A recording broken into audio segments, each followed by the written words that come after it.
Now I'm going to introduce our presenter, Amy Henningsen. She's going to present AT for Early Intervention Part 2. She is an occupational therapist for the Utah Assistive Technology Program at the Center for Persons with Disabilities. Hello everyone out there in cyberspace.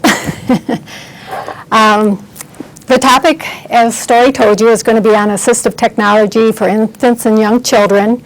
I am an occupational therapist. Actually, I'm going to switch to my first slide because I have that. Who am I? I'm an occupational therapist. I work with the Up to 3 Early Intervention Program, which is run out of the Center for Persons with Disability at Utah State University. And I also work with the Utah Assistive Technology Program. So I kind of wear dual hats there. One of the programs that we provide through the Up to 3 program is a program called TechnoTots, which Stacy Sessions spoke about last month when she covered the communication for early intervention. So we have a little group of kids that require and need assistive technology to benefit from their education and their home programming. So we provide it through the TechnoTots class. And what are my objectives today? I'm going to provide you a really large, broad array of assistive technology. I know that there are so many of you out there that are using your own array of assistive technology. And one of my objectives is also to have this be an arena. So I hope you will share your ideas, because that's how we all gain ideas. It's by defining the need of the individual and then figuring out a solution to it. So the more we can network, the better we are. I also want to share some of my professional philosophies and biases. I'm a real advocate for families and parents and their children. I think parents are the key players. They're the ones who are dealing with their children every day. They're the people who can identify the barriers that they're encountering with their children. And parents are just wonderful at coming up with solutions for their children. So oftentimes, even when we may be struggling with an idea, all of a sudden a parent will come up with some brilliant idea that we benefit because we can share it with another family. And that's why I'd like you also to tell me some of the things that you're doing, because this is just some of the activities that we do in our place. I'm also going to provide you with a variety of resources. So there is a large amount of information. I'm going to try not to go through what is assistive technology. It is law. It does need to be provided for or considered for infants and toddlers through the early intervention program. And that information is on the PowerPoint, and if you're interested in it, you're more than welcome to research it. So what is assistive technology? Simply defined, it is the development and provisions of devices and service to help people circumvent the effects of their disability. And this can be whether it is commercially off the shelf, modified, or customized. And you're going to see all of those type of objects today. I'm not going to go through the high-tech, medium-tech, low-tech. Once again, it's on the slide. We have so much to go through, I just don't want to take the time to do that. So I'll kind of discuss it as we go along. With regards to infants and toddlers, we look at their major life functions. So we look at communication, which Stacy addressed last month. Today I'm going to be discussing positioning, mobility, play, computer access, learning, and activities of daily living. So we have a lot to do. General guidelines. When it comes to assistive technology, if someone has paralysis of the left hand and but they have a right hand that's still working quite well, and they need some assistance with eating, we're not going to look at their left hand. We're going to look at what they need to do to be able to eat. So it's a little bit different philosophy than, say, a therapy where you're going, oh, I'm going to strengthen and I'm going to improve range of motion. We're specifically identifying a need and then coming up with solutions on how to meet that need. It needs to be developmentally appropriate. We're certainly not going to have kids showering on their own. when they're under 3 years old, or in the bathtub on their own, is not developmentally appropriate, even if they are in a piece of assistive technology. They need to be functional skills. We're not going to give them activities like in a therapy session where we're going to work on range of motion and strengthening and just doing activities to strengthen their bodies. We want to have functional activities. We want them to be able to play. We want them to be able to feed themselves, dress themselves. You always have to think ahead and think about transition. So in early intervention, we're thinking about transitioning to preschool and what the needs are there. But it's really, really important that we not only focus on the issues that we're dealing with today, we need to look at it and say, where is this going to go?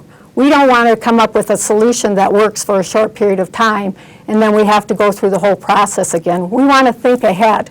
If a child is going to need a powered wheelchair, we don't necessarily want to start with a manual wheelchair because we know that we're not going to get funding for a powered wheelchair. So you have to think ahead. What are the concerns that are needed for as they get older. We also focus on routines. There's a really good website called Tech and Tots. I have a list of resources for you. It's a very, very good website. It's all for early intervention. They have a whole section of where people have downloaded ideas on different types of assistive technology. So we want to look at that in their natural environments, at their daycare, grandmas, wherever they're functioning, that's what we want to do. The other thing is we always want to consider feature match. So if I run into a situation and I know, here's an example. I used to work with a speech therapist in Colorado, and we were working with severe multiply handicapped children and who had no communication systems. So what she developed is she developed using milk cartons that she would cut the ends off, tape together, and then she would put their favorite items inside there. So even though they may have been restricted in terms of their range of motion, she had it in such a way where she could put it and they could slowly get their hands to make a choice. So that's matching the child's skill level to what you want to do, and we always have to consider that when we're doing assistive technology, or you may fail at it, because if they can't reach out to activate something, what are they going to do? I'm just reviewing my notes here. So let's move on to this. Positioning, I think everybody's familiar with the boppy pillow. When young children are laying on their backs, what we call supine, we want to have them positioned correctly. The objective is to have them in a flex position. We want to bring their hands to midline with a little bit of a chin tuck. So when we're dealing with children at a young age, and I'm sure all of you are familiar with kids who are laying on the floor all day that don't have any hair on the back of their heads. That's telling me that they're not positioned well throughout the day. It takes a lot of effort to do this throughout the day, but I think if you can look at assistive technology, you could actually make a schedule board of where the child's going to be positioned throughout the day. So a boppy pillow is a really nice positioning device because you can get the child into that really nice position where they're getting their hands to midline. It's giving them visual hand regard. It's bringing their chins down, and they can maybe suck on their hands for calming. For some of the really little kids, if you put a blanket over it, it works quite well. Towel rolls, I'm sure all the therapists are familiar with this. If you have a child who's on the floor and you don't have a boppy pillow, what can you do? Well, you can take towels. And what I do is I fold them into thirds lengthwise, and then I roll them up. And then you can stick them a little bit under their shoulders, bringing their arms more to midline. You can bring a little pillow under their heads to bring their chin forward. There's all kinds of different ways you can use towel rolls. Recently we were talking, and I'm going to show you one of these at the very end, of a device that we're making for a shopping cart. And the little girl's still kind of leaning even though we have her pretty secure in this device. So, one of the things that we could use are towel rolls, or we could use the little swim noodles. cut those down and stick them along her sides to help her stay upright. They also work really, really well in a high chair. Rice socks work very well. A lot of the kids who leave the NICU are recommended that they go home and use the rice socks. How we've done that is we've used adult athletic socks, and then we usually add about 3.5, 4 cups of rice, and then just sew the ends. And so you can have it, long, so you can kind of fold it along their body under their legs to get a little bit of a pelvic tilt. You can put it along their arms to bring their hands forward again. You're kind of looking at a whole variety of different ways of accomplishing good positioning. The infant slings are really popular now. I went on the Google and I Googled that, and I was just amazed how many how-to, or YouTube, I guess it was, how they showed you how to make different types of slings. So it's very easy to make them at home if you sew, which I don't, but I try to find students to do that for me. The Moby wraps, those are the wraps that you're seeing that a lot of women are wearing, that they wear around them. And you can hold a baby either in supine, or you can have them in sitting. You can have them in a number of different positions. One of the reasons that I like a lot of the different slings is that it's really a nice opportunity for children who are unable to move on their own to be able to move. So to be able to have those type of devices, wearing them as a mother, you can do a number of different things. By them being close to you, you're offering them, assisting them with self-regulation. They can hear the mother's heartbeat. They can coordinate with the mother's breathing. They can hear mama talk. They're getting a lot of sensory input through the movement. I think it's terrific. It's one way that you can go around the house and not leave your child laying on the floor as you're cleaning around the house. The sling carriers. Another one that I put here is the Miracle Blanket. I wasn't familiar with those until one of the parents, once again, told me about the Miracle Blanket. It's for babies who are really, really fussy sleeping, who have a really hard time sleeping. And as you lay the blanket down, you bring over one of the straps and you tuck it under their arm. You bring the other one over and you tuck it under their arm, and then you swaddle them. So they're very tightly swaddled. And if you go on their website, there's mothers that are just swearing by them. And for anybody who is at home with a child who doesn't sleep, I'm sure you want to research it. I actually found out that we have a baby store here in Logan called Storks Landing, and they actually carry them there. So I was going to go pick one up, but I didn't get the opportunity. Another position that we're always encouraging, especially now that kids are sleeping on their backs, is a prone position. It's my general opinion that if you don't pretty much get your little baby used to being on his tummy by the time they're 2 months old, you're going to have a dickens of a time doing it. But at the same time, at 2 months of age, they don't have very much motor control. And especially if they have a delay, they have even less motor control. And if you ever get down on the floor and bend your knees up under your pelvis, you'll find that you can't lift your head up off the floor either. So it's very difficult. So how I like to deal with that is I like to eliminate some of the effects of gravity. So the boppy pillow, once again, is an ideal way of doing that. And as you can see through the picture there, it gets them up off the surface a little bit, it eliminates gravity a little bit, and it gives them a lot better head control. When their arms are forward and they're weight bearing on their shoulders, that type of pressure through their shoulder girdle will help them with their head control. Kids who maybe can't lift their heads up normally, if you get them in a good weight bearing position on the upper extremity, you'll see them start bobbing their heads up and down. For those kids that just really, really hate it, this is an assistive technology, but it's just a good therapy tip. I'll get right down on the floor with the kids, put my hands around their shoulders and bring their shoulders down a little bit and just have face-to-face conversations.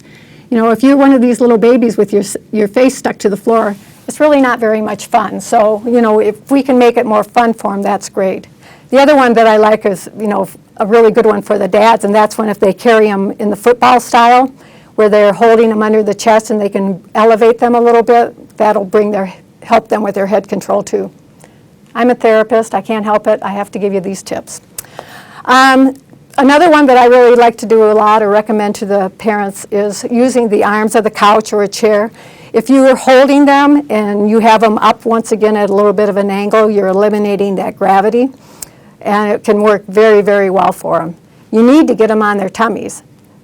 Realize they can't stay there very long. Realize that if you're with them, they'll tolerate it better, and realize that if you eliminate gravity, it'll be much more tolerable to them. So the objective is to work on head control, promote spinal extension, which is also expanding the rib cage for respiration, and to provide upper extremity weight bearing so you get good reach grasp type of patterns. The little device that is down below was a little device that I purchased. It was a little bath chair. And we ended up taking that and mounting it on a piece of drywall, which we'll be talking about a little later, and put some straps on it. And it was a way that we were able to actually put a little child on her tummy so she could stay on her tummy positioned there. It had a little bit of padding around the top. We put it on a big base so it wouldn't tip over. We put some straps on it, and it worked quite well for her. So those are some of the things, you identify that need. He needs to be on his tummy. He hates to be on his tummy. What can I do to provide, therapy and or positioning to help with that issue? And the situation is, we know we all can't carry around our babies all day, although, we have mothers that do that because their kids won't tolerate anything else. But it's one way to start working on getting them to deal with that position. Another one is the sideline position. This is a really favorite one of mine, because if you have kids who have a lot of extensor tone where they're pushing back, or they have a lot of asymmetrical positioning where they're not bringing their hands to midline, it will automatically help them bring their hands to midline. Once again, you have the Boppy pillow. They have a lot of commercially available side liers. The one that's in the middle is actually one that we made at the lab. We actually made that out of Baltic birch and some what they call closed cell foams. But I know that there's a lot of therapists out there that are making very similar types of devices, and they're using styrofoam. And like I say, I would just really appreciate it if you would all call in and share your ideas so we can share them with everyone.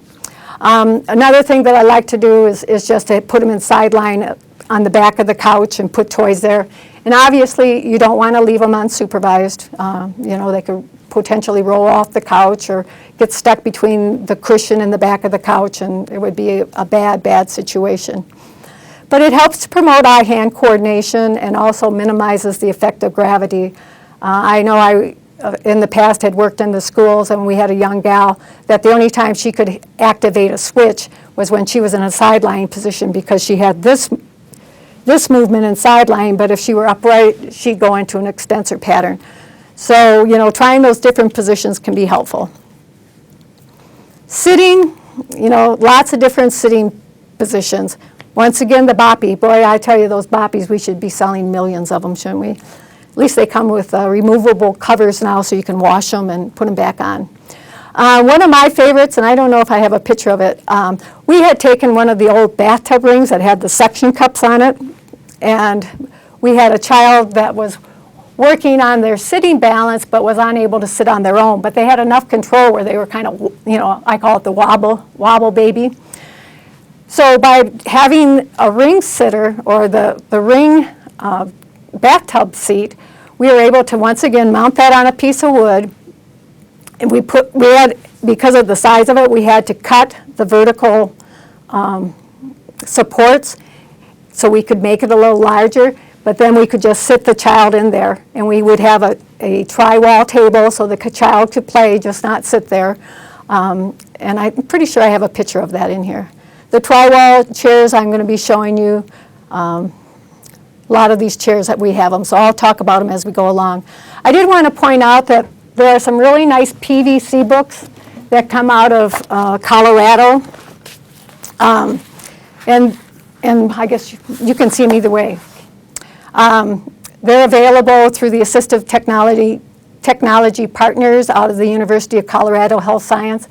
I think they're like $15, but they're filled with all kinds of different things. Art easels, toy frames, book easels, which we're using for the iPads, walkers, all kinds of different devices. Sometimes we get laughed at because, oh, assistive technology, all you're using is PVC. And I say, darn right we're using PVC. It's inexpensive, it's readily available, it's easy to work with, it's durable, it's cleanable, and it's recyclable. I mean, to me, what more can you ask? Sure, you can go out and pay lots of big money for some of this positioning stuff, but if you can make it, that's great. And as we all know, there is no funding for you to get positioning devices at home. Oh, I shouldn't say that, there's probably some ways, but not for everyday types of things.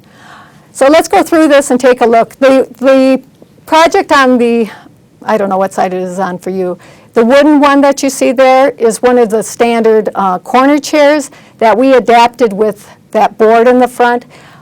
When we had the corner chairs that were just flat on the ground, the kids would fall forward. So just like the tilt in space wheelchairs, by putting a little bit of tilt on the chair and putting a little solid back in there, the kids could sit up very, very well. So we make those at our lab as well. There's the Bumble seat. It's got the tray, which is wonderful for playing. It's a great device for when kids are working on when they have that, they're pretty stable down below and sitting, but they still don't have the upper body control. So it's a really nice way of giving them support and letting them develop skills in that level. And I'm sure many, many, many of you are using those. The little boy with the blanket down below, his name is Jack, and that's Jack in a box.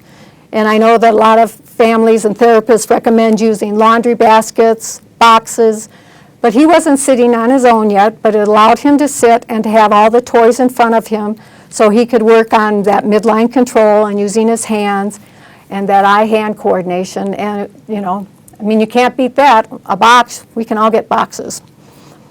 The swing, which every family has as well, we actually adapted that with a switch.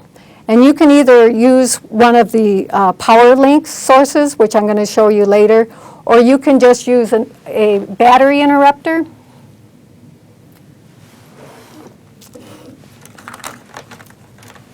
Which is one of these devices. These you can purchase or you can make them. I think they're $8 if you purchase them, and I don't know how much you solder, but I do solder, but I don't solder well, and they're very difficult to make. I find that spending $8 for a battery interrupter is a really good deal. But what you can do is slide this between the batteries of the swing, and then you can hook a switch into it. And we've done it where kids reach forward and will hit the switch. We have other kids that will kick it with their foot. So it's a really fun way of developing cause and effect as well as to have them positioned nice throughout the day. The little hook-on tables, I know you're all familiar with those. These are commercially available. They're really nice because so often our kids are sitting away from the table at family time. So it's nice when we can get them up and at the table. It's nice socialization. Some of the families that I work with who have kids on the autism spectrum have used them and liked them very well because they can be contained at the table. I had one family where the little boy would come up to the table, eat, run around, come up, take a bite, run around. So we gave him one of these, and because he was so used to that, what we did is we set a timer. So initially he just had to sit there for a minute. And then there was a ding. And sometimes if you use things like timers, some way for the child to realize, oh, the timer didn't go off yet, you have to sit there longer. Well, the family absolutely fell in love with this chair. They were like, where can I get one? Where can I get one? And of course, they're quite readily available at Shopko's or, of course, Babies R Us and whatnot. The seat down below is another commercially available device for kids, kind of in substitute of a high chair. And what I really like about these are that you can adjust the recline on them. So if you have a child who is low muscle tone, or if you have a child who is having problems with feeding, this can be a really, really nice position. You can tilt them back. It used to be stated, I don't know if it's still stated this way, but it used to be known that at a 45-degree angle, it was easier to swallow. We're haunted, we can hear the pipes. So, and the other thing I like about it is that you can make it, have it at different angles. So those are really nice, and they do come with trays as well. The thing that's difficult about the trays is that they tilt along with the seating system. So I'm going to show you some of the tri-wall tables that we make to use with some of these devices. The little girl sitting in the wooden chair, that's that wooden corner chair that we were talking about, and you can see it has kind of an unusual base on it. And the reason that it has that base is because the family they had a bar where they had their meals, and they wanted her to be able to sit up there with them. So we actually made the bottom of this chair so it would slide onto a bar stool, so she could sit up at the table with her family. This is a normal child, other than the fact that she has muscular dystrophy, so she's very, very weak. She needs a lot of support in sitting. You can see we had this was in the process of building this, so we had a piece of really soft foam in there to see if she could tolerate that much pressure. And the tray was on there. The slant board that's on there was made because she was so weak, it was difficult for her to get her head down and then get it back up. So by using a slanted surface, she didn't have to have as much range of motion in order to do that. And you'll see that a lot with kids who have learning disabilities. You'll see it in the schools where if they have a hard time shifting from a vertical position down to the horizontal position, that you can actually help them by having an easel or table easel. And we'll talk more about those later. We had that on, we made it with a piano hinge, and then you can see that we had a device so we could alter the angle of that. The little black chair is made out of tri-wall, and they used to, Skill Builders, which is a catalog that sells a lot of therapy materials, used to sell patterns for tri-wall. And we actually have those patterns. If anyone ever wants to come up and copy our patterns, you're more than welcome to. But they're very nice. I'm going to show you on the next slide how we make tri-wall. So I'm not going to elaborate on it too much, but you know, it's fun to make this stuff pleasant and fun to look at. This particular chair was for a child who had a visual impairment, so we wanted the black background with colorful designs in it. You know, that's one of those feature match things, you know, the visual impairment, you know, how can we enhance his skills in that area? And then, of course, you have your adjustable high chairs that are commercially available. You know, it's really nice if you just have your basic normal child. You can just sit them in any old high chair. But if you have a child who has some special needs, they have all these lovely high chairs now that have tilt on them, so you can tilt them back, and you can recline the back. You can also raise and lower them. So if you're up at the dinner table, you can have it at one height. If they're out watching TV in the living room, you can lower it down. So I actually like those for positioning. And as you can see here, we were using it at the Technotots class because it was a nice position for a lot of kids to be in and to look at the computer monitor. This is one of the tri-wall chairs and desks that we make. We make these a lot. We have a lot of students from Utah State that are taking classes either in special education or the Department of Communicative Disorders. So we have students available to us to make these type of devices. And this is all made out of tri-wall. And the beauty of it is, so many of these families don't have a child-sized chair and table in their home. So we're able just to give those to the families. They're made out of cardboard. You know, if they break it, it's okay. When they're done with it, they can put it in the recycle bin. I mean, I just think it's a win-win situation. And you can decorate it in all types of different ways. If you'll notice along the edge of the the table, we have a raised lip, and that's so the kids don't push their toys off. So this is how you make Tri-Wall. We used to be able to buy it. We can't buy it anymore unless we want to buy a semi-truck load full. So maybe the state of Utah ought to buy a semi-truck load of Tri-Wall that we could all share. But what we do is we just take cardboard and we make kind of like a flower press. So we take the cardboard, and we actually buy big pieces, 4 by 8. And we make big pieces because we're going through so much and we have so many students. But you could do this out of boxes at the grocery store. You can cut them down, so you don't have a fold in them. And then you put the glue on it, and we just use Elmer's. I usually will water it down a little bit because it tends to dry pretty quick. And I'll just make it so it's a little thinner, paint it on the cardboard, and paint it on both sides so you get that double stick. And then I'll just layer it.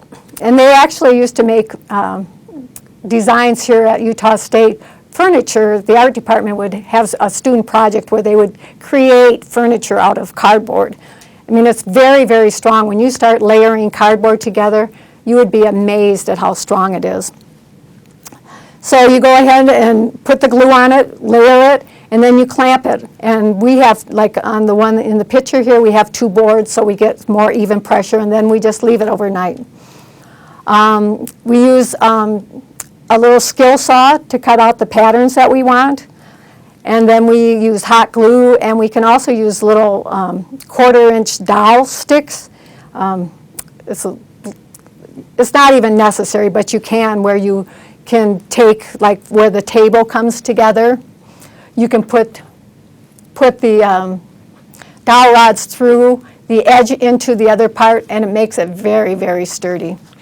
I've made, I had at one time made a little positioning device for a child to be in a 4-point position. And so it was kind of slanted, and it was on a base, and it had the strap over the back to secure the child.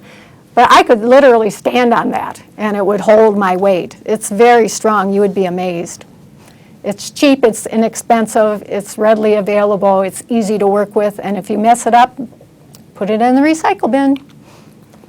Standing. I think all of us in early intervention know that standing is very important for young children, whether they're physically able to stand on their own or not.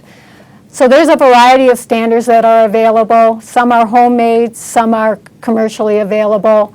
This is one thing that insurance companies will assist with, so if you can get a commercially available one, they're great. They're very expensive, but they're very nice, and they have a lot of the straps. And when you go to order one, you want to look at the same thing. For this child in the one that's where the child's positioned there, you can see that they have the little lateral support on the upper part of the body where it's kind of curved around and provides a little bit more support.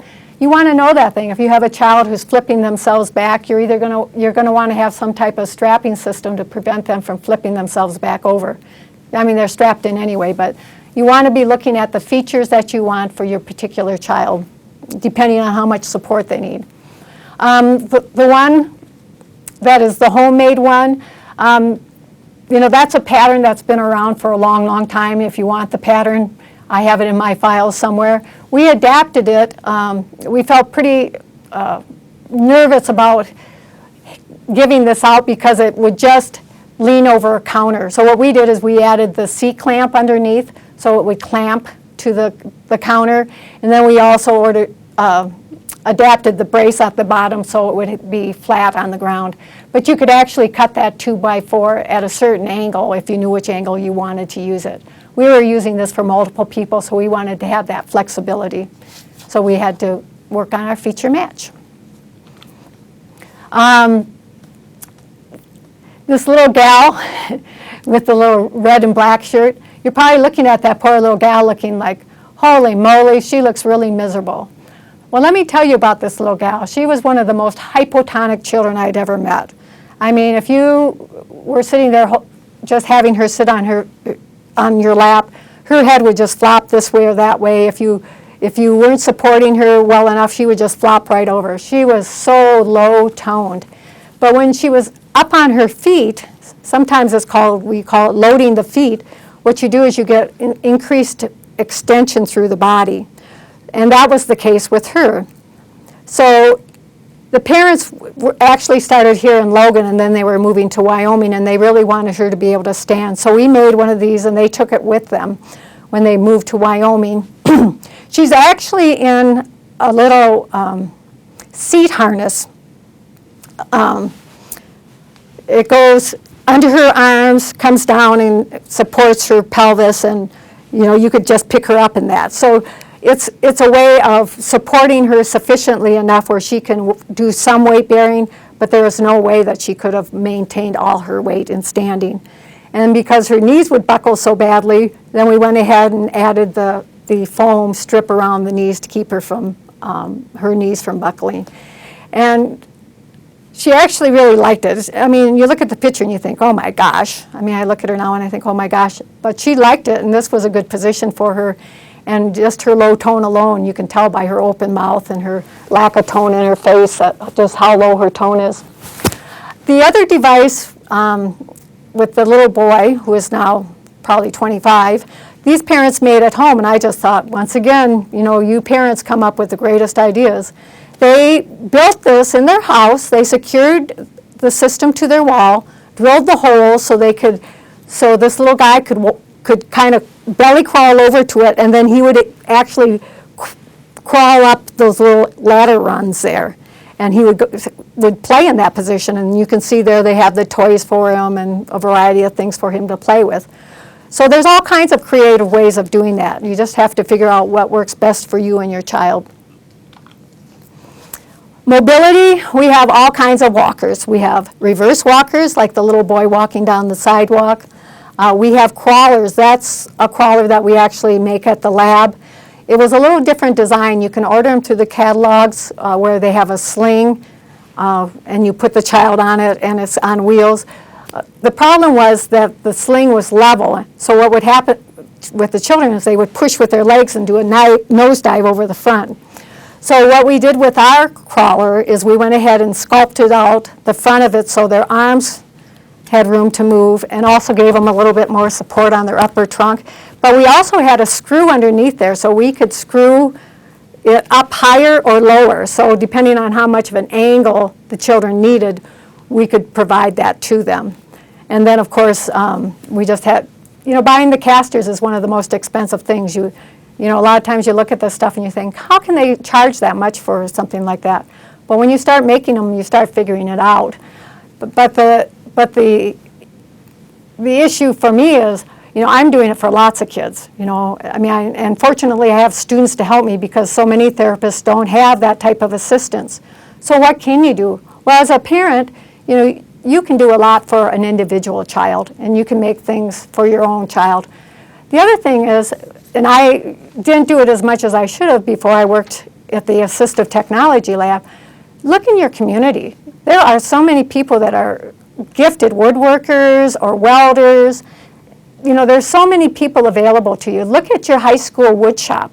I mean, a lot of places are looking for functional, useful products for their students to make. And it's an education for the students, a win-win situation. So, there are ways of doing this. I think when you have a big caseload, it gets tougher and tougher. But as a family with a child, I think you can do quite a bit. Another type of walker that required more support, the little girl in the bumble seat down below had some type of undiagnosed genetic defect, and she could sit in a bumble chair. She couldn't sit on her own on the floor, and when she was on the floor, she didn't like to roll. She liked to push with her legs. So we said, okay, we want to get her up. We want to get her moving. She likes to push with her legs. What can we do? So we took the bumble chair and we traced it and made a wood base for it. And then we mounted it on, I think it took 6 casters on the bottom of that so it wouldn't tip over. And she absolutely loved it. She would be able to push herself with her legs. She'd go backwards, but she was mobile and she was able to get around. And I think that's another issue with assistive technology, because as a therapist, sometimes we go, oh my gosh, we're encouraging extensor tone, pushing with their legs, and we don't want extensor tone. You know, depending on the child, maybe that is really bad for them in terms of their muscle control. But sometimes the future for some of the kids, you know, like she was not going to be a child who walked. And there were, you know, she was going to be in positioning devices. But from a cognitive standpoint, to be able to explore your environment, you know, there's research now that proves that kids need to be able to explore their environment to learn.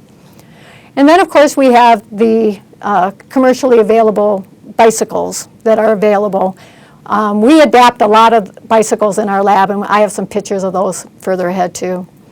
So we have the little kiddo there in the bib overalls and a reverse walker.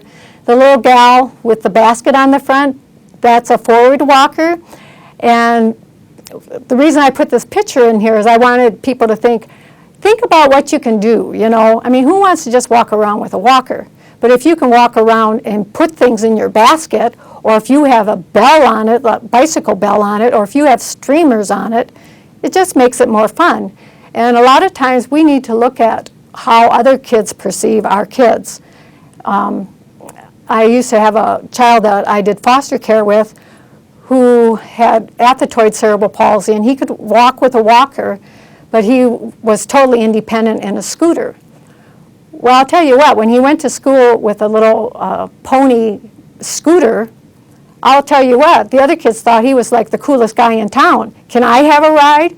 You know, it's very empowering to our children to be able to give them mobility and to give them things that are really appealing to other kids as well as meeting their needs. The little girl down below, kind of in her diaper, she's not as low-toned as the other little girl I told you about, but she's also very low-toned. And this was a bungee jumper. They used to sell them. My understanding is that they were made in Provo, so if any of you know if they're still available, I absolutely love it because it provides nice tight support around the trunk. There's no way that she would be able to do like a Johnny jump up. She would just fall to the side. But because you could secure it, this wrap around her trunk, and it's very secure, she was able to stand up in this, and she absolutely loves jumping in it. And this is one of those little kiddos, when you put her on the floor, she's not rolling, she's not army drag crawling. You know, she's quite limited in terms of her muscle tone and what she's able to do. So to be able to put her in something like this, give her that opportunity to jump, get the proprioceptive input, hopefully to strengthen her legs, and it's just fun. Babies do that, so, you know, why can't she? I love that, and if you guys have any information on where to get those, please share it. Functional mobility. You know, here we have the little guys up at playing TOTS basketball. We're really fortunate here in Logan. We have some terrific people. Sue Olson, who is the coordinator for the Up to 3 program, and Marla are both just wonderful, wonderful women. And so they have created a lot of these activities out in the community, and we'll get them set up and get them going. The little guy who was in the walker, he outgrew the 3-year-old program, so his parents called and said, how can we get this going for the older kids? And they started it themselves. The little guy on the horse, no helmet, that's bad. You know, the world isn't perfect. It should be, but it's not. And it was a very tamed horse and a very capable girl up on the horse. That little guy has Down syndrome, so he has low muscle tone. And one of the reasons I put this in is that Utah State's equine program is going to be developing an assisted therapy equine program.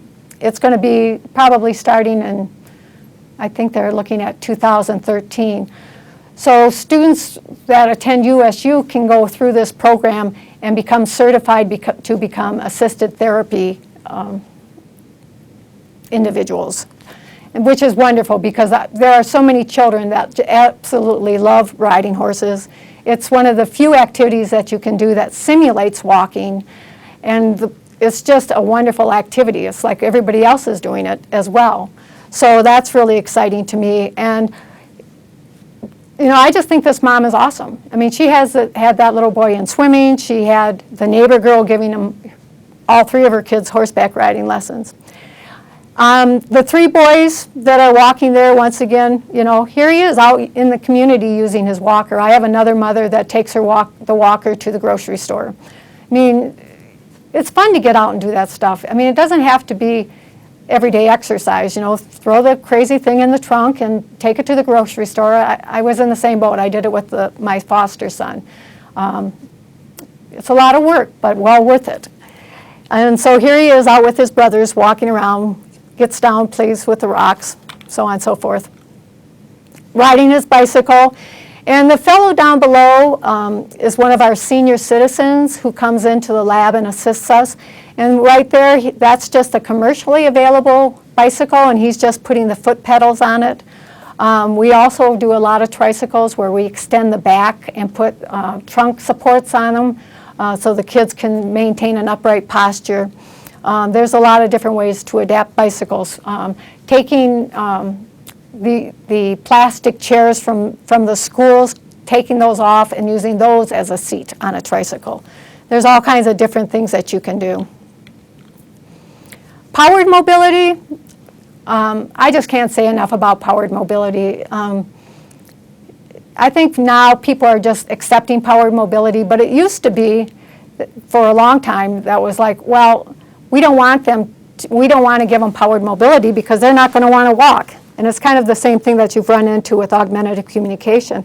They're not going to want, I think I said talk, but I meant they're not going to want to walk if they can use powered mobility. And the same with augmentative communication systems. Why are they going to want to talk if they have a device?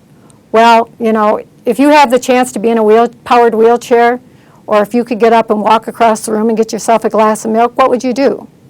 So, it's really not a fit. I think the saddest thing for me is to see children who are in a manual wheelchair, who are unable to go anywhere, who are dependent on other people, and they're just stuck.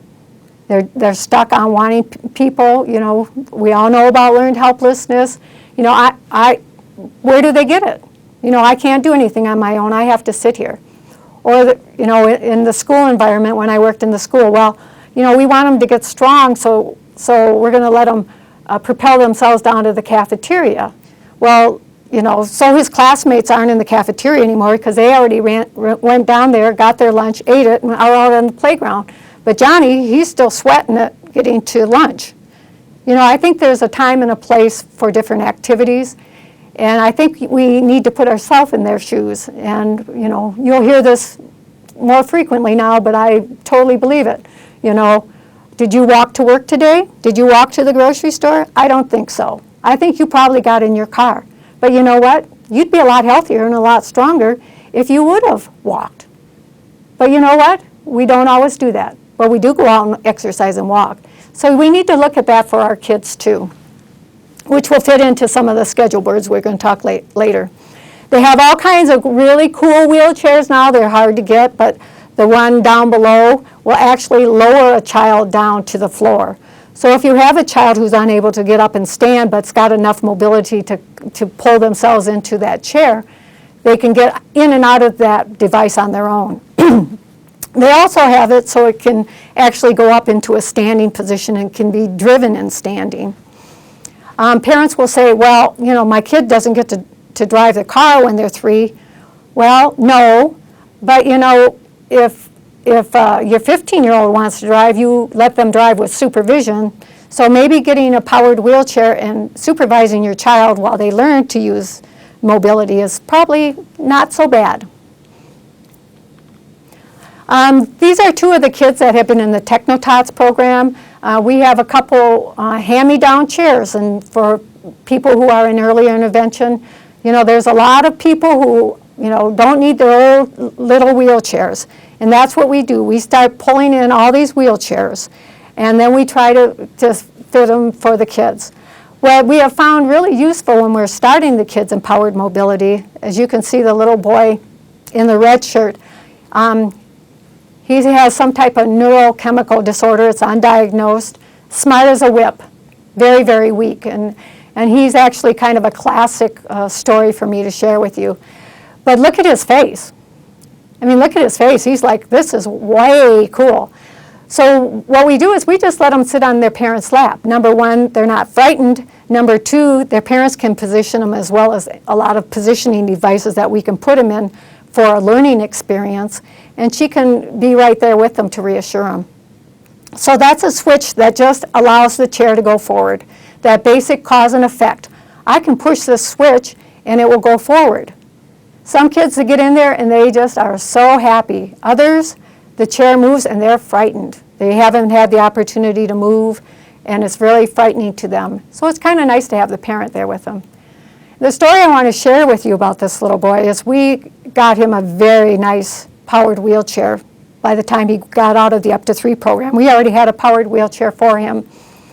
And he had been making, slow but steady motor progress. Unfortunately, as things have turned out, this young man's condition is progressive and deteriorating. And so when we ordered this lovely chair with him, because he was using it and he was progressing with it, we didn't think, oh, maybe this isn't going to work out all the time for him. So now we're working on trying to figure out if we can use some of the sophisticated switch mechanisms that Adaptive Switch Lab makes. They're actually going to, Adaptive Switch Lab is coming to Salt Lake March 22nd and 23rd.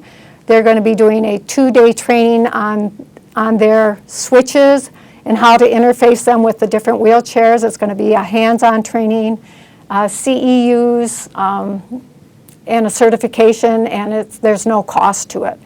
So if you're interested in attending that, you would want to get in touch with Story. The enrollment is very limited because it is a hands-on training, but it's just a golden opportunity, and we certainly want to share it with the people that are out there. Hi, all of you. So that's the story of Michael, and as a therapist, quite honestly, it really breaks my heart. And the first thing that Lisa said when I went to their training for Adaptive Switch Labs down in Texas is, you do not order a powered wheelchair and not look down the road on where you're going to go. And boy, I'll tell you what, it was a lesson learned. I just really didn't have any reason to think that his condition was going to deteriorate. But it was a lesson learned because now we're having to deal with that whole aspect. The little girl in the purple feeder chair, most of you are familiar with the Preston feeder chairs. This little gal, once again, is very hypotonic. Her diagnosis was actually spina bifida, but we suspected that her mother actually had muscular dystrophy, and she was so weak that we really questioned whether she might have had some complications that way as well. They have moved out of state now, so we aren't in touch with them. But you can see she has her oxygen on, hooked to the back of the chair. She got in that wheelchair. She hit that joystick. She just absolutely loves her daddy. And you can see why. Look at that great smile on his face. And she just knew. She immediately knew what that joystick did. She had it down. We had a pediatric chair in our loan bank, and we gave it to them. They took it with them when they moved.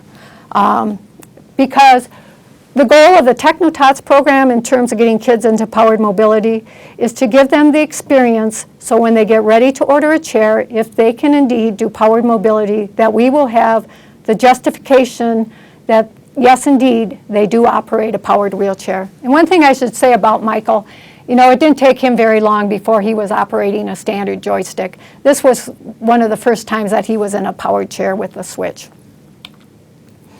Toy frames, we're kind of moving on now. We're going to look at play. We make a lot of PVC toy frames. They're out of the PVC books out of Colorado. They're very easy to make. You can do all kinds of things with them. So here you have your kids positioned in different ways. And this is from Bess Dennison. She's just one of the most wonderful therapists for the blind, for infants with visual impairments. I mean, she's just amazing, the things she does. So, it just shows you how you can use those in different positions. Here's our play surfaces. Here you can see some of the PVC, not PVC, it is PVC, but it's also Tri-Wall.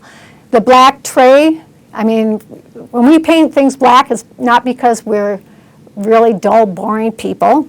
The reality is we do it because we have a child with a visual impairment, so we want to enhance the objects on the tray. We put a higher raised edges on it so the child wouldn't be able to discard the objects as much. We used pipe insulation. You can see that black insulation or the black material that goes around the cutout area. That's just pipe insulation. We hot glue it on there so it will, so this little child, when he leaned forward, wouldn't have just the edge of the table against his stomach.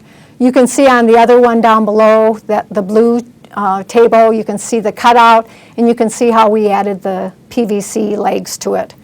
One of the ones that we'll see a little bit later, one of the play frames, we had a lot of material that came in where we recycle old wheelchairs and old different things. So we were able to come up with some really interesting legs for one that's a little bit further along that allowed us to raise and lower it. I'll point that out to you.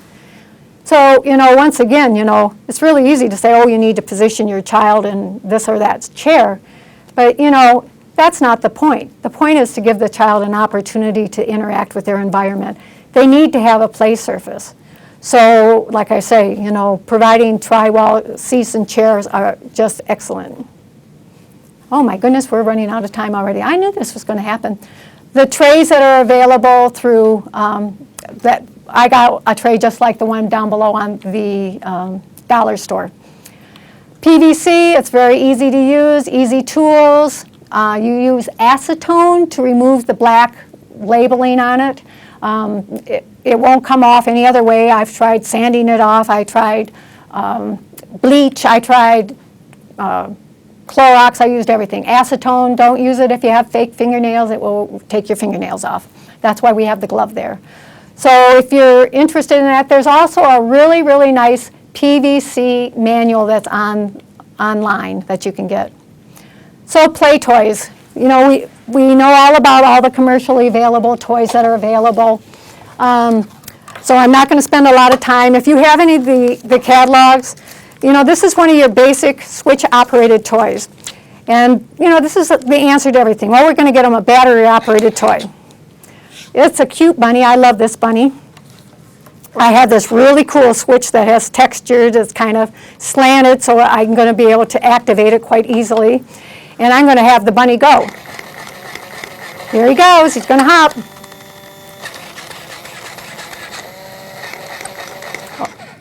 The next question is, do you want to do that for a half hour? It's really fun for a short period of time. Switch-operated toys are not the answer. You know, they're appropriate in their place, but if you put a child in a device and slap a switch-operated toy in front of them, after about the third day, you're going to say, oh, they don't know how to activate the switch, because they're totally bored, and it will drive a parent crazy having these things jumping around. Switch-activated toys like this are available. Once again, they're very expensive. The little crab, you can buy this through a special needs catalog. I think it's like $39. I happened to pick this one up at TJ Maxx on sale for $7.99. We all know how special needs catalogs jack up the price of things, which is really heartbreaking. Puzzles, you can make puzzles accessible for children with difficulties reaching by adding cabinet knobs to them. You can just screw them on yourself. I don't recommend hot gluing them or gluing them because they can come off, and as we all know, the kids will mouth it and hopefully not swallow it. Different types of play materials. This little boy is just positioned in a car seat. He's got a toy frame. He's got materials that he likes. You can see him just focusing on that material. The little rooms, those are online. You can look them up. Lillian Hellman, I believe, is the author who created them. She created them for kids who have visual impairments, but I use them quite a bit as well with kids with significant physical impairments who need to learn how to reach out and explore their environment. The little boy on the right, that is a an IV stand.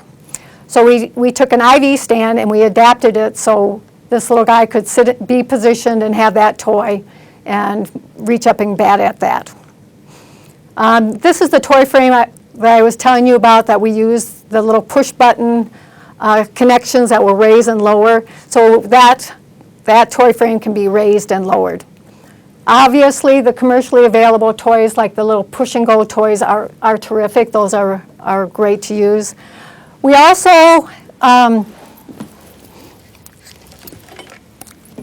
we use quite a few of, this is what they call a power link. And how the power link works is that you can use it with something that you're going to plug in.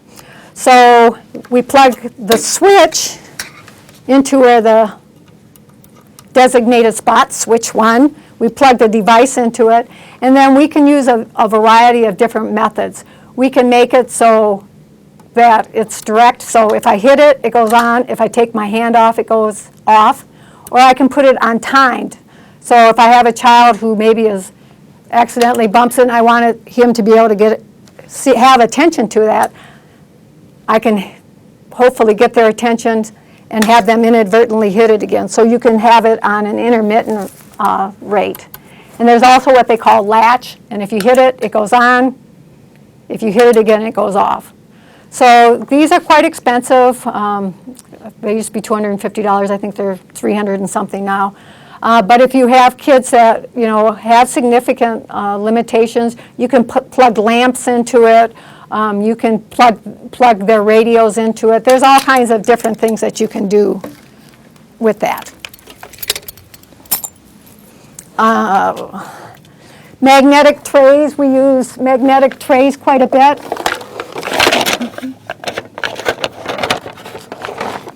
Here's my magnetic tray. Here's my PVC book holder that a lot of the students make. If you have a child who is unable to grasp very readily, you can go ahead and put a little magnetic board here, and you can have little devices that are on there. This went along with a story, and so we just went ahead and got the little designs, and then we hot glued a magnet onto it so that they could use it and sing Old MacDonald. And they got to choose. You have play vests for kids who are unable to explore their environment. We use a lot of the plastic pegboard stuff. We'll get 2 pieces of that and use those little zip ties and make a little triangle so you can have it sitting upright. Play areas, there's all kinds of different play areas that you can do. I'm going to hurry through these because you guys can get this information. The iPads, I've been searching for iPad apps that are appropriate for young children. I have a pretty good list now. If you would like a copy of that, let Story know and we can get a list of the iPad apps that are appropriate for young children. Same with the smartphones. A lot of kids now, you see them all over the place playing with their parents' smartphones and doing the different apps. The little thing with the yellow ball in the middle is a trackball that allows kids to move. So we have some software programs, if they move the trackball, it will make a fun little pattern, so it's that cause and effect, getting them to look at the screen, because we know so much of our future, and this is looking to the future, has to do with computer access. And we also know that for individuals with disability, computers are opening up the world for them. We have a question from one of our listeners. She asks, are there any more specific directions to making the tri-board tables? How are the tables being hooked together? There are more specific directions, and actually I think if you get the PowerPoint, it will give you those directions. It's pretty laid out there. And if you want to contact the Assistive Technology or email me, my email is amy.henningsen, I think you'll probably have that information on this webcast, @usu.edu. I can give you more specific information. It's very, very easy to do, and I'd be really happy to help you do that. So please contact me. I'm not trying to be vague, it's just I have so much more to go through.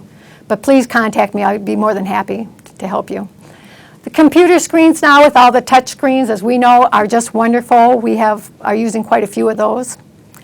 ADLs, sleeping. I love these little side liers where kids can be positioned in side liers. They don't want kids sleeping on their backs now, but side lying, it still gives them an open respiratory airway, allows them to discard saliva or anything like that could choke them. You can position them in either direction. It's a great positioner for on the floor. It works, excuse me, very well for young children. The little baby comfort pad is a vibratory pad. It just turns on and gives real gentle vibration. For some kids, vibration can be very, very calming. You have that little kiddo who's having problems sleeping at night, it might be worth your time to try to pick up one of these and try and see if it will help them sleep. This was a customized bed that we made through the Assistive Technology Lab. I told you some things are customized. As you can tell, this was a very costly project. It required a lot of manpower. We had one of the retired professors that taught woodworking in one of the departments assisted our students in doing this. But the family had certain criteria that they wanted. They had 2 children who were extremely medically fragile. They had feeding tubes, they had sleep apnea, they were severely cognitively and motorically delayed. So they wanted a bed where they could, have the kids be safe. So the railing would flip down and it slides under the mattress. So the parent could use that space easily instead of having to reach over or put anything down. You can see that it had a little pull-out table. Everything was made so it would feed through different holes and it would just look like a little bed and it would keep all the equipment underneath. Obviously, everybody wants one of those. Unfortunately, you're probably not going to get one unless you know somebody that's really a good woodworker. But if you have somebody that is, we'll help them design it. The positioning for feeding, we kind of went through this stuff already, all the different aspects of that. Here we have a bottle with Velcroed mittens on it. It might be a solution to somebody. Having an appropriate seating device to be able to feed a child is very important. Their feeding skills are going to be improved by being positioned properly. The little girl down below drinking through the straw is the old aquarium tubing through the honey dispenser or the ketchup dispenser. So if you're trying to work with your child to drink from a straw, you can squeeze it. It'll bring the liquid up so they don't have to sustain the suck and they don't have to have a lot of sucking to initiate it. Different types of feeding devices. The one next to the Munchkins, which are commercially available to put things like melons in so the kids can work on chewing, are actually one-way straws. So you can purchase one-way straws that fit into some of the different straws. So what it does is once it gets up to a certain level, it doesn't empty back down into the containers. So once again, you don't have to have that sustained sucked in order to do that. All kinds of different spoons. And once again, you look at those spoons, it's not, us therapists are very strange. A spoon is not a spoon, What type of spoon do we need? This, well, I'll show it. We're just really out of time. This device was made by this father, and his son had arthrogryposis. This little girl here has muscular dystrophy, but she wanted to be able to feed herself, and she wasn't able to didn't have enough control. So what it does is it works like a tinker toy.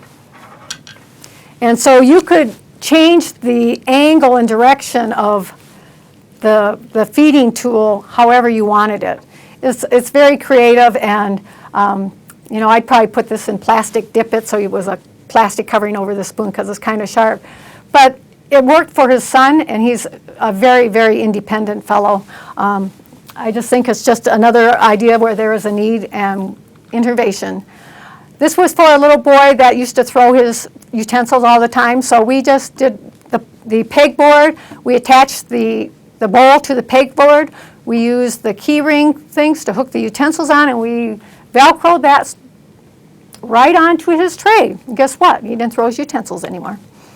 Same with this one, except it was kind of an issue for cleaning the bowl. So what we did is we did a double bowl, and we Velcroed the bowl that he was eating into the other one so we could take it out and wash it. One recommendation, if you use this stuff, don't stick it through the dishwasher. It will melt your dishwasher, or it will melt in the dishwasher and destroy your dishwasher. Experience is a valuable thing. This was an adapted toilet that we made. Once again, this was a young boy with cerebral palsy. This was the bathroom that they had upstairs where his bedroom was. This little boy has severe spastic triplegic involvement on 3 sides. And he wasn't going to be able to go to kindergarten unless he was toilet trained. And so when they were trying to toilet train him, he was so tense sitting on the toilet, he was unable to be successful. So we went over there one day with our PVC. We ended up getting this device that's in front with the little blue stander from a catalog called One Step Ahead. I call it the Yuppie Kid Catalog. They have all kinds of really cool stuff in there. It cost $29. The mother went ahead and purchased that, and what it does is it just allows the child to have a little step stool, and then it has a child-size seat on top that would fit over the toilet. And then we made the PVC frame. And, you know, I know, what are we doing talking about toileting? All I can say is that the first time the child used it, he was successful. Now, as a therapist, I really care about the people that I work with, and the fact that this can make the difference whether this little boy went to regular kindergarten or a special education class is significant. It took PVC, and it took time, and it took some ideas, but it worked. It worked beautifully, and he's in 1st or 2nd grade now, and he's just a crackerjack. Bathing, there's all kinds of different things. The commercially ones that are available, you can take, once again, the chairs off of regular elementary school chairs, and we can fit them onto devices or onto a base. We use the PVC. You want to drill holes through it, so when they're sitting in the bathtub, the water goes into it and stabilizes it. You can also use this material called Dyson, and therapists are familiar with this. A lot of parents aren't. It's a medical product, but it prevents slipping. So we have parents that will get a piece of this and they put it in the bathtub, and the little kiddo's bum doesn't slide out from under them, and they don't whack their head. It's very, very useful material. You can put it on a chair. You can put their plate on it so the plate doesn't slide. You can wrap it around a toothbrush if they don't have a good grasp, so you can have a little bit of a friction there. This is shelf liner. Probably most of you know that we use this quite a bit for some of the same principles as we use the Dyson. It does work. It isn't as effective. Different writing materials.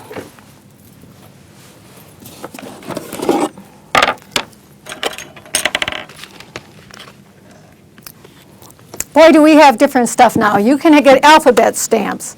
You can get, we can make PVC crayon holders. Those work extremely well, the ones that have the little T with the crayon in it. We just got some little foam that would fit inside the end of those T's. And for any of the little kiddos that can't have a pencil prehension pattern grasp, they can hold on to the end of that and practice their coloring. Another thing that I've done in the past is taken old crayons and taken a coffee can and make a double boiler. Stick all your old red crayons in there, melt it down, pour it into a cupcake tin with the paper obviously in there, or you'll never get it out. And then when it hardens, you just take the paper off, and they have a great big grip of a pencil. These are commercially available. Crayons, they also offer this type of pattern. I really like these because if you can see my hand, it puts my hand into what they call a functional position. This is not a functional position. I don't have finger closure. When I bring my wrist up, it helps to close the finger. And that's a lot of times why we will use slant boards. This is a slant board that we make. This is actually one that was getting made in the lab, and I stole it. But what it does, it allows someone to be in this type of position. And what you'll see is if you have that support, it puts your hand in a functional position. It's very good for our kids, and it's also really, really good for kids in school who get fatigued with their handwriting because they don't have a good enough grip. There's thousands of different crayons. We have crayons that are triangles to help with correct prehension pattern. We have these little soft marking pens that will screw in and out. All kinds of things for handwriting. Why do I say that? Every kid colors. They all, that's what kids do. You get a piece of paper and you get mom's pen that she doesn't want you to use and you start scribbling like crazy. We want our kids doing that. It's part of literacy. It's part of that whole thing about learning to read, learning to write. This is a Braille book. There's the Texas School for the Blind and Visually Impaired have a whole tactile alphabet. So, and I tried to copy it, but I couldn't get it off their website last night.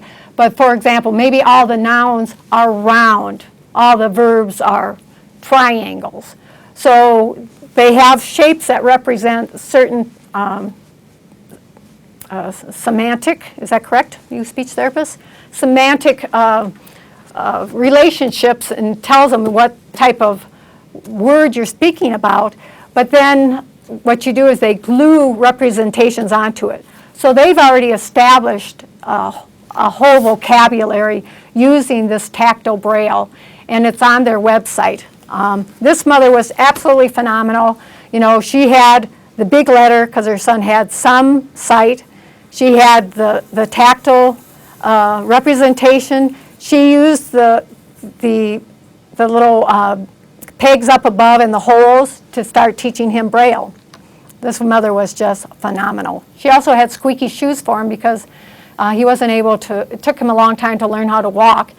And you can get them online, they're squeaky shoes.